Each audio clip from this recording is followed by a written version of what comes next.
সিরিয়ায় বিদ্রোহী যোদ্ধাদের হাতে স্বৈরশাসক বাশার আল আসাদ সরকারের পতন এবং তিনি মস্কোয় পালিয়ে গেলেও দেশটির কেন্দ্রীয় ব্যাংকে প্রায় ২৬ টন সোনার মজুদ অক্ষত রয়েছে। সংশ্লিষ্ট ৪টি সূত্র রয়টার্সকে এ তথ্য জানিয়ে বলেছে, সিরিয়ায় ২০১১ সালে গৃহযুদ্ধ শুরুর সময়ও এই একই পরিমাণ সোনা সেখানে রক্ষিত ছিল। একই সূত্র বলেছে, সিরিয়ায় বিপুল পরিমাণ সোনার মজুদ থাকলেও বৈদেশিক মুদ্রার রিজার্ভ খুবই সীমিত। সিরিয়ার কেন্দ্রীয় ব্যাংকের তথ্যের বরাতে ওয়ার্ল্ড গোল্ড কাউন্সিল বলেছে, ২০১১ সালের জুনে দেশটিতে সোনার মজুদ ছিল ২৫.৮ টন।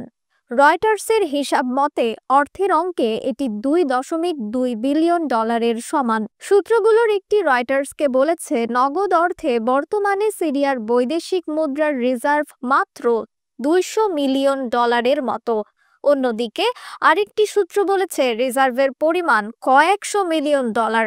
সিরিয়ার কেন্দ্রীয় ব্যাংকের তথ্য উল্লেখ করে আন্তর্জাতিক মুদ্রা তহবিল বলেছে, দেশটিতে গৃহযুদ্ধ শুরুর বছর ২০১১ সালের শেষ নাগাদ সার্বিকভাবে বৈদেশিক মুদ্রার রিজার্ভ ছিল ১৪ বিলিয়ন ডলার। এর আগের বছর ২০১০ সালে IMF এর পরিসংখ্যান অনুযায়ী সে দেশে বৈদেশিক মুদ্রার রিজার্ভ ছিল আনুমানিক ১৮.৫ বিলিয়ন ডলার। কেন্দ্রীয় ব্যাংকের রিজার্ভ সম্পর্কে সিরিয়ায় বিদ্রোহী যোদ্ধাদের নেতৃত্বাধীন নতুন ক্ষমতাসীন প্রশাসনের সঙ্গে যোগাযোগ করা হয়, তবে এই বিষয়ে তারা কোনো মন্তব্য করেনি।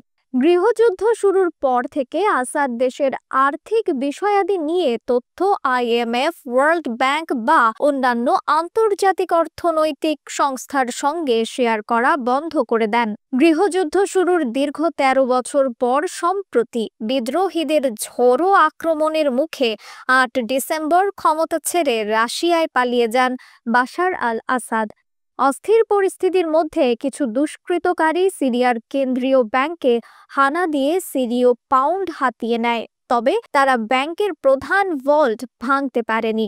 এতে সোনার মজুদ অক্ষত থেকে যায়। একটি সূত্র বলেছে, কেন্দ্রীয় ব্যাংকের প্রধান ভল্টটি বোমা প্রুফ। এটি খুলতে ৩টি চাবির প্রয়োজন, প্রতিটি চাবি ভিন্ন ব্যক্তির তদারকিতে। ৩ জনের সম্মিলিত একটি কোড ব্যবহার করেই শুধু এই ভল্ট খোলা সম্ভব।